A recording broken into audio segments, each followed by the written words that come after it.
Hello friends, welcome back to Kavin Thanu vlogs. எல்லாரும் எப்படி இருக்கீங்க? ஹோப் எல்லாரும் நல்லா இருப்பீங்கன்னு நினைக்கிறேன். இன்னைக்கு வைகாசி விசாகம் முருகப்பெருமானுடைய பிறந்த நாள். எல்லாருடைய வீட்லேயும் எல்லா கோவில்களிலும் ரொம்ப சிறப்பான வழிபாடெல்லாம் நடந்திருக்கும். என்னோட பூஜை அறையில் இருக்க வேலும் முருகப்பெருமானுடைய ஸ்டாச்சுவும் எனக்கு ரொம்ப ரொம்ப ஸ்பெஷல். ஏன் அப்படின்னா லாஸ்ட் இயர் 48 டேஸ் தைப்பூச விரதம் இருந்த அந்த டேஸில் வந்து எனக்கு முருகப்பெருமானும் வேலும் வந்து கிடைச்சதுன்னா நான் தான் வாங்கினேன். ஆனால் ரொம்ப நாளாக நான் பிளான் பண்ணிட்டு இருந்தேன். ஃபினான்ஷியலி ஓகேவா இருந்தாலும் என்னால் எந்த ஸ்டாச்சுவுமே வாங்க முடியல. அது என்ன ரீசன்னு எனக்கு தெரியல. ஸோ அதை நினச்சி வந்து ரொம்ப ஃபீல் பண்ணியிருக்கேன். மெயினாக வந்து நான் முருகப்பெருமானும் வேலும் வந்து வாங்கி வழிபாடு செய்யணும்னு ரொம்ப ஆசைப்பட்டேன். மேபி முருகப்பெருமான் நம்மக்கிட்ட வரத்துக்கு விருப்பம் இல்லை போல இருக்குது. அந்த முருகப்பெருமானுடைய அருள் வந்து நமக்கு இல்லை, அந்த குடுப்பனை இல்லை அப்படிங்கிற மாதிரி நானே நினச்சி ஃபீல் பண்ணிட்டு இருப்பேன். ஆனால் லாஸ்ட் இயர் வந்து 48 டேஸ் தைப்பூச விரதம் ஸ்டார்ட் பண்ணி ஒரு 3 to 4 டேஸ்லேயே வேல் வந்து என் கையில் வந்துருச்சு. அது எப்படி வாங்கினேன் அப்படிங்கிறது கூட எனக்கு வந்து ஒரு மிராக்கல் மாதிரி இருந்துச்சு. முருகப்பெருமானுடைய ஸ்டாச்சுவும் வேலும் நான் ஒன்றா தான் ஆர்டர் போட்டிருந்தேன். ஆனால் முருகப்பெருமான் வராமல் வேலை முன்னாடி அனுப்பி வச்சுட்டு இருந்தாரு. அந்த வேல் தான் வந்து என் கையில் முதல்ல காட்சி கொடுத்தாரு. அது வந்து ரொம்ப ஒரு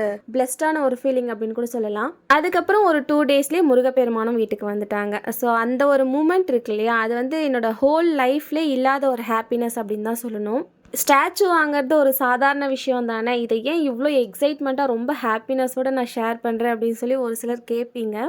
ஒய் பிகாஸ் நான் இதை வந்து ரொம்ப நாளாக வந்து நான் ஆசைப்பட்ட ஒரு விஷயம். ஸோ அது வந்து அவர் என்கிட்ட வரவே இல்லை. ஆக்சுவலி சொல்ல போனால் ஒரு ஸ்டேஜில் நான் அந்த 48 டேஸ் விரதம் இருக்கணும் அப்படின்னு டிசைட் பண்ணி அதை வந்து நான் ஸ்டார்ட் பண்ணதுக்கப்புறமா அவர் வந்து என் கையில் கிடச்சிது. ரொம்ப ஒரு எமோஷ்னலான ஒரு விஷயம். எனக்கு சுற்றி இருக்கிற மனிதர்களால் கொடுக்க முடியாத ஒரு விஷயம், அது என்னவா வேணா இருக்கலாம், என்னோட முருகப்பெருமான் எனக்கு கொடுத்தார் அப்படிங்கிறத நான் ரொம்பவே ஸ்ட்ராங்காக பிலீவ் பண்ணுறேன். ஒரு சின்ன சக்ஸஸ் பார்த்து நீ அந்த இடத்துலயே நிற்காத, உனக்கான வெற்றி இது கிடையாது, உனக்கான வெற்றி நான் வேற இடத்துல வச்சிருக்கேன், அதை நோக்கி ஓடு அப்படின்னு சொல்லி என்னை கைப்பிடிச்சி தூக்கி விட்டது என்னோட முருகப்பெருமான் அப்படிங்கிறத நான் ரொம்பவே ஸ்ட்ராங்காக பிலீவ் பண்ணுவேன். இது சாதாரணமாக எல்லா மனிதர்களுக்கும் பொருந்தக்கூடிய ஒன்று தான். இப்போ ஒரு சின்னதாக ஒரு சக்ஸஸ் நம்ம பண்ணிட்டோம், ஏதோ ஒரு விதத்தில் நம்ம வந்து வெற்றி அப்படிங்கிறத நம்ம பார்த்துட்டோம் அப்படின்னா அந்த இடத்துல நம்ம ஸ்டாப் ஆகிடக்கூடாது. அவ்வளோதான், நான் வந்து சக்ஸஸ் பண்ணிட்டேன், என்னோட லைஃப் டைம் அச்சீவ்மெண்ட்டை நான் ஃபினிஷ் பண்ணிட்டேன் அப்படிங்கிறத நீங்கள் சொல்லக்கூடாது, கடவுள் தான் சொல்லணும். ஸோ கடவுளுக்கு தான் தெரியும் அவர் எவ்வளோ பெரிய வெற்றியை எந்த இடத்துல வச்சிருக்காரு அப்படிங்கிறத. நம்ம தான் அந்த வெற்றியை தேடி கண்டுபிடிக்கணும். எந்த இடத்துலப்பா வச்சிருக்க அப்படிங்கிறத நம்ம தான் வந்து தேடி கண்டுபிடிக்கணும். ஸோ அதுக்கான விஷயம் என்னன்னா hard work never fail. So எந்த ஒரு மனுஷனுக்கும் தோல்வியே வந்துட்டே இருக்காது. ஸோ வெற்றி அப்படிங்கிறதும் கண்டிப்பாக ஒரு இடத்துல இருக்கும், அதை தேடி நம்ம போயிட்டே இருக்கணும். சின்ன சின்ன வெற்றி அப்படின்னு சொல்லியிருந்தேன், அதே போல் சின்ன சின்ன தோல்விகள் மட்டுமா வரும் அப்படின்னா கண்டிப்பாக கிடையாது. மிகப்பெரிய அளவிலான தோல்விகள் நிச்சயமாக நம்மளோட லைஃப்பில் இருக்கும். நீங்கள் எவ்வளோ பெரிய தோல்வி உங்களோட லைஃப்பில் சந்திச்சுட்டு வரீங்களோ அதை விட மிகப்பெரிய ஒரு அளவிலான வெற்றி உங்களோட லைஃபுக்கு முன்னாடி இருக்கு. ஸோ அதை வந்து ரீச் பண்ணு அப்படின்னு சொல்லி உங்களுக்கு வந்து டீச் பண்றாரு முருகப்பெருமான். ரொம்ப ஒரு சின்ன விஷயம்தான் இது. நீங்க எந்த அளவுக்கு நம்பிக்கையோடு ஒரு விஷயத்த செய்றீங்களோ அதுக்கான பலன் அப்படிங்கிறது ரொம்ப அதீதமா இருக்கும். நீங்கள் எந்த விஷயத்த ஸ்டார்ட் பண்ணாலும் சரி, அதில் நம்பிக்கை அப்படிங்கிறது ஒன்று இருந்துச்சு அப்படின்னா உங்களுக்கான வெற்றி உங்கள் முன்னாடியே இருக்குது அப்படிங்கிறது தாங்க அர்த்தம். இதெல்லாம் நான் ஏன் சொல்லிட்டு இருக்கேன் அப்படின்னா, இப்போ ஏதாவது ஒரு விஷயத்தை நோக்கி நீங்கள் இன்னைக்கு விரதம் இருந்திருப்பீங்க. குழந்தை பாக்கியம், திருமண பாக்கியம், ஏதோ ஒரு விஷயத்துக்காக விரதம் இருந்திருப்பீங்க. விரதமெல்லாம் நல்லபடியாக முடிச்சிருப்பீங்க. வைகாசி விசாகம் முடிஞ்சு போச்சு இல்லையா? இந்த இடத்துல நான் என்ன சொல்கிறேன் அப்படிங்கிறத கொஞ்சம் வந்து நோட் பண்ணி பாருங்க. ஏதோ ஒரு விஷயத்தை நோக்கி விரதம் இருந்து வைகாசி விசாக வழிபாடு முடிச்சிருப்பீங்க. இந்த இடத்துல அடுத்து உங்களுக்கு என்ன தோணும்? சரி, நம்ம விரதம் இருந்துட்டோம், அதற்கான பலன் எப்போ கிடைக்கும் அப்படிங்கிற ஒரு தாட் உங்களுக்குள்ள வந்துருச்சு அப்படின்னா அந்த இடத்துல நம்பிக்கை அப்படிங்கிறது உங்களுக்கு இல்லை அப்படிங்கிறது தான் அர்த்தம். அதை நீங்களே புரிஞ்சுக்கோங்க. கடவுளுக்கு தெரியும், இறைவனுக்கு தெரியாத ஒரு விஷயம் இந்த உலகத்தில் இருக்கா சொல்லுங்க? அதனால யாருக்கு என்ன கொடுக்கணும், எந்த நேரத்தில் கொடுக்கணும் அப்படிங்கிறது அவருக்கு நல்லாவே தெரியும். நம்பிக்கை இல்லாத ஒரு வழிபாட்டிற்கு பலன் அப்படிங்கிறது நம்ம எதிர்பார்க்க கூடாது. அது எவ்வளோ பெரிய தவறு இல்லையா? நீங்க எந்த கடவுளை வேணா வழிபாடு செய்யுங்க, ஆனா வழிபாடு செய்யும் போது அந்த நம்பிக்கை அப்படிங்கிறது நிச்சயமா அந்த இடத்துல இருக்கணும். அந்த மாதிரி நம்பிக்கையோடு வழிபாடு செஞ்சீங்க அப்படின்னா உங்களுக்கான பலன் உங்களை தேடி வரும். இதுல இருந்து அப்படியே ஆப்போசிட்டா ஒரு மனிதர்கள் இருப்பாங்க. விளக்கேத்தி வச்சு வழிபாடு செஞ்சுட்டா நம்ம கேட்டதெல்லாம் கிடைச்சிருமா, நம்மளோட முயற்சி நம்மளோட உழைப்பு தான் நமக்கு வந்து சோறு போடும் அப்படிம்பாங்க. அதெல்லாம் கரெக்டு தான். முயற்சி, கடின உழைப்பு, இது எல்லாத்தையும் தாண்டி இறைவனுடைய பரிபூரண அருள், அவருடைய அருளாசி இருக்கணும். அவருடைய துணை இருந்துச்சு அப்படின்னா உங்களோட முயற்சி எல்லாமே வெற்றியை நோக்கி போகும். நான் எல்லா ஆன்மீகம் சம்பந்தப்பட்ட வீடியோக்களையும் சொல்ற ஒரு விஷயம்தான், இறை நம்பிக்கையோடு இறை வழிபாடு அப்படிங்கிறது ரொம்ப ரொம்ப அவசியமான ஒன்று. இன்னைக்கு வந்து முருகப்பெருமானுடைய பிறந்த நாள் அப்படிங்கிறதால என்ன என்னோட வீட்டில் இருக்க முருகப்பெருமான் செல்லக்குட்டிக்கு அழகாக அபிஷேக வழிபாடெல்லாம் முடிச்சிருந்தேன். மார்னிங் 6 to 7 பூஜை வழிபாடு செஞ்சிடலாம் அப்படின்னு சொல்லி பிளான் பண்ணியிருந்தேன். பட் முடியல. அதனால் 9:10 10:20 வரைக்கும் நல்ல நேரமாக இருந்தது பூஜை வழிபாட்டிற்கு உகந்த நேரம். ஸோ அந்த டைமிங்கில் தான் பூஜை வழிபாடெல்லாம் செஞ்சுருந்தேன். அபிஷேகமும் அழகாக முடிச்சிருந்தேன். என்கிட்ட இருந்த பொருட்கள் வச்சு அழகாக குளிர முருகப்பெருமானுக்கு அபிஷேக வழிபாடு செஞ்சுருந்தேன். ஹோப் அவரும் வந்து அழகாக குளிர்ந்திருப்பார் அப்படிங்கிறது என்னோட நம்பிக்கை. இன்னைக்கு கொஞ்சம் நிறைய பொருட்கள் வச்சு தான் அபிஷேகம் செஞ்சுருந்தேன். ஆனால் ரொம்ப ரிலாக்ஸாக வந்து செஞ்சேன். ரொம்ப நேரம் வந்து செஞ்ச மாதிரி இருந்தது.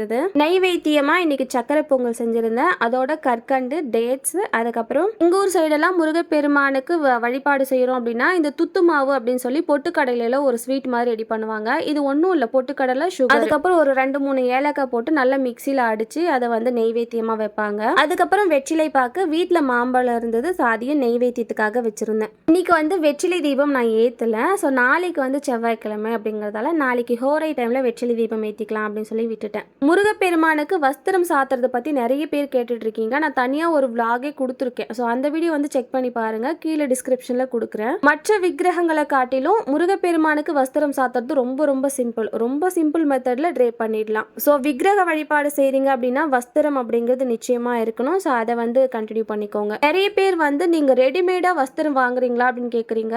முருகப்பெருமானுக்கு வந்து நான் ரெடிமேடாக வாங்குறதில்ல. அம்பாளுக்கு மட்டும் நான் ரெடிமேடாக வாங்கி வச்சிருக்கேன். அதுவுமே நான் ரேராக தான் யூஸ் பண்ணுவேன். ஏதாவது விசேஷ நாட்கள் வருது, வெள்ளிக்கிழமையில ஏதாவது விசேஷ நாட்கள் வரும் இல்லையா, அந்த சமயத்துல தான் அம்பாளுக்கு ரெடிமேடா நான் வந்து வியர் பண்ணி விடுவேன். மற்றபடி நானே கட் பண்ணி தான் வந்து ட்ரேப் பண்றது.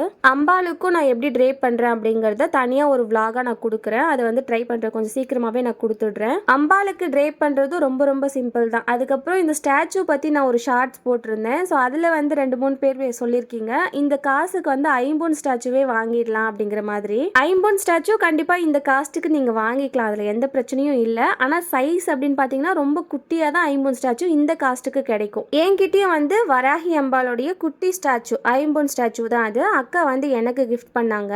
என்கிட்ட இருக்கிற ஸ்டாச்சுஸ்லேயே ரொம்ப காஸ்ட்லியஸ்ட் ஸ்டாச்சு அவங்க தான். இருக்கிறதுலே ரொம்ப குட்டியான ஸ்டாச்சுவும் அவங்க தான். ஐம்பொன் ஸ்டாச்சு அப்படின்னு பார்த்தீங்கன்னா குட்டியோண்டு தான் இருக்கும், ஆனால் காஸ்ட் வைஸ் ரொம்ப ஹையாக இருக்கும். ஸோ பிராஸ் வந்து கொஞ்சம் பெட்டர்னு தான் நான் சொல்லுவேன். எனக்கு வந்து காஸ்ட் வைஸும் அஃபோர்டபுளாக இருக்கணும். சேம் டைம் அதோட டீட்டெயிலிங், எந்த ஸ்டாச்சு வாங்கினாலும் டீட்டெயிலிங் நான் பார்ப்பேன். அழகாக இருக்கணும். அந்த முக அமைப்பு வந்து எனக்கு ரொம்ப அழகாக இருக்கணும். அதில் வந்து நான் ரொம்ப கான்ஷியஸாக இருப்பேன். நான் எந்த பொருள் வாங்குறதா இருந்தாலும் ஒரு 2-3 வாட்டி நான் யோசிச்சு தான் வாங்குவேன். எடுத்த உடனே எல்லா பொருளையும் வாங்கி டம்ப் பண்ணிக்க மாட்டேன். ஸ்டாச்சு அப்படின்னே கிடையாது, எந்த பொருளாக இருந்தாலும் சரி அது எல்லா விதத்துலேயும் நமக்கு யூஸ்ஃபுல்லாக இருக்குமா, ஒரு ஸ்டேஜில் நம்மளுக்கு அது யூஸ் ஆகாமல் போயிடுச்சு அப்படின்னா அது கண்டிப்பாக நான் வாங்க மாட்டேன். சாதாரணமாக ஒரு பொருள் வாங்குறதுக்கே நான் வந்து யோசிச்சு தான் வாங்குவேன். ஸோ அது வந்து எல்லா விதத்துலையும் யூஸ்ஃபுல்லாக இருக்கணும் அப்படிங்கிறதுல நான் கான்ஷியஸாக இருப்பேன். அதுலேயும் நான் பூஜை அறையில் வச்சு வழிபாடு செய்ய போகிற ஒரு விக்கிரகங்கள் பற்றி நான் நிறைய பார்த்துருக்கேன், நிறைய வெப்சைட்டில் சர்ச் பண்ணியிருக்கேன். ஸோ வந்து எனக்கு வந்து அஃபோர்டபுளாக இருக்கணும். சேம் வைஸ் அந்த டீட்டெயிலிங் வந்து எனக்கு பிடிச்சிருக்கணும். முக அமைப்பு எனக்கு ரொம்ப அழகாக இருக்கணும் அப்படிங்கிறதுல நான் கான்ஷியஸாக இருந்தேன்.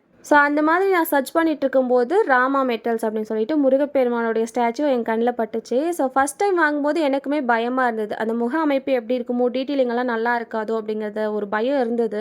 ஒன்ஸ் முருகப்பெருமான் என் கைக்கு வந்ததுக்கு அப்புறமா அப்போவே நான் டிசைட் பண்ணிட்டேன், இதுக்கப்புறம் எந்த விக்கிரகமாக இருந்தாலும் அவங்களோட வெப்சைட்டில் தான் வாங்கணும் அப்படிங்கிறது. இது வந்து ப்ரொமோஷனுக்காகலாம் நான் சொல்லலை. நான் வந்து இந்த விக்கிரகத்துக்கெல்லாம் அந்த டீட்டெயிலிங் பார்க்குற ஒரு பர்சன், அழகாக இருக்கணும் அப்படிங்கிற ஒரு தாட் வந்து எனக்கு இருந்துகிட்டே இருக்கும். ஒரு விக்கிரகம் நீங்கள் வாங்க போகிறீங்க அப்படின்னா அதில் மெயினாக பார்க்க வேண்டியது கண்ணு. அந்த கண்ணு வந்து அழகாக இருந்துச்சு அப்படின்னாலே போதும், அந்த விக்கிரகத்தோட முக அமைப்பே அவ்வளோ அழகாக தெரியும். மற்ற கை கால் இதெல்லாத்தையும் நீங்கள் நோட் பண்ணல அப்படின்னா கூட முகத்தில் இந்த கண்ணு, புருவம், மூக்கு, வாய் இதெல்லாமே அழகாக இருக்கா அப்படிங்கிறத நீங்கள் நோட் பண்ணி வாங்குங்க. இவங்களோட அந்த விக்கிரகத்தில் என்னால் ஃபீல் பண்ண முடிஞ்ச ஒரு விஷயத்த நான் உங்க கூட ஷேர் பண்ணுறேன். ஒரு வாட்டி நம்ம அபிஷேக வழிபாடு செஞ்சுட்டு பூஜை பண்ணுவோம் இல்லையா, அந்த கற்பூர தீபாராதனை காட்டும் போது முருகப்பெருமானே வந்து முன்னாடி நின்றுட்டு இருக்கிற மாதிரி இருக்கும். ஸோ அந்த அளவுக்கு அவங்களோட டீட்டெயிலிங் வந்து அழகாக கொடுத்துருப்பாங்க. விக்கிரகத்துக்கு எந்த அளவுக்கு அபிஷேக வழிபாடு செஞ்சுட்டே இருக்குமோ அந்த அளவுக்கு அந்த விக்கிரகத்துக்கு உயிரோட்டம் அப்படிங்கிறது இருக்கும் அப்படின்னு சொல்லுவாங்க. உங்களோட வெப்சைட்டில் நீங்கள் போய் பார்த்தீங்க, ஏதாவது ஒரு விக்கிரகத்தை கிளிக் பண்ணி பாருங்கள். நீங்கள் பார்க்கும்போதே அதில் ஒரு உயிரோட்டம் அப்படிங்கிறது நம்மளால் ஃபீல் பண்ண முடியும். அதுலேயும் நம்மளோட கையில் அதை வாங்கி பார்க்கும்போது கண்டிப்பாக உங்களுக்கு அந்த ஃபீல் வந்து இருக்கும். நான் மினி விலாகாக போடும்போது நிறைய பேர் கேட்டிருந்தீங்க. ஸோ அதனால தான் வந்து ஒரு வீடியோவாக கொடுத்துடலாம் இதை பற்றி அப்படின்னு நான் போட்டிருந்தேன், ஒரு ஷார்ட்ஸாக. ஸோ அதில் வந்து 2-3 பேர் இந்த மாதிரி கமெண்ட் பண்ணதுனால அதனால தான் இவ்வளோ தெளிவாக வந்து நான் எக்ஸ்பிளைன் பண்ணுறேன். நீங்கள் சொன்ன மாதிரி ஐம்பொன் ஸ்டாச்சு கூட அந்த காஸ்ட்டுக்கு வாங்கலாம். ஆனால் ரொம்ப குட்டிஸாக தாங்க இருக்கும். அதனால தான் நான் பிராஸ் சைட் போயிருக்கேன். 6.5 அபோவ் தான் இருக்கும். என்கிட்ட இருக்கிற ஸ்டாச்சு எல்லாமே இந்த ஹைட்டுக்கு மேலே தான் இருக்கும். ஸோ வர்த்துன்னு தான் அப்படின்னு சொல்லுவேன். வெயிட் வைஸும் நீங்கள் தூக்கி பார்த்தீங்கன்னா நல்ல வெயிட்டாக இருக்கும். விக்கிரகம் வாங்குறவங்களுக்கு கண்டிப்பாக இதெல்லாம் யூஸ்ஃபுல்லாக இருக்கும் அப்படிங்கிறதால தான் இவ்வளோ தெளிவாக சொல்கிறேன். ஷார்ட்ஸ்லேயும் நான் நல்ல தெளிவாக சொல்லியிருக்கேன். வேணும்னா செக் பண்ணி பாருங்கள். ஸோ வைகாசி விசாக திருநாள் ரொம்ப சிறப்பாக முடிஞ்சிருக்கும் எல்லாரோட வீட்லேயும். என்னோட வீட்லேயும் ரொம்ப அழகாக முருகப்பெருமான் சிரிச்சுட்டு உட்காந்துருக்காரு. நம்பிக்கையோட ஃபாஸ்டிங் இருந்த எல்லாருக்கும் நீங்கள் வேணுன எல்லாமே கிடைக்கணும் அப்படிங்கிறது முருகப்பெருமானுடைய அருளாசியோட எல்லாமே நிச்சயமாக நடக்கும். நம்பிக்கையோடு முருகப்பெருமானை நினச்சி வழிபாடு செஞ்சுட்டே வாங்க. உங்களோட வேண்டுதலுக்கான பலன் ரொம்ப சீக்கிரமாகவே கிடைச்சிரும். இறை வழி தேடி செல்லும் இறை பக்தர்கள் எல்லாருக்கும் இந்த வீடியோ கண்டிப்பாக பிடிச்சிருக்கும்னு நினைக்கிறேன். வீடியோ பிடிச்சிருந்துச்சு அப்படின்னா கண்டிப்பாக லைக் அண்ட் ஷேர் பண்ணிவிட்டு மறக்காமல் கமெண்ட் பண்ணிவிடுங்க. கவின் தன விளாக்ஸ்க்கு சப்போர்ட் பண்ணுங்கள். நெக்ஸ்ட் ஒரு இன்ட்ரெஸ்டிங்கான விளாகோட பார்க்கலாம். Bye from Thulasi.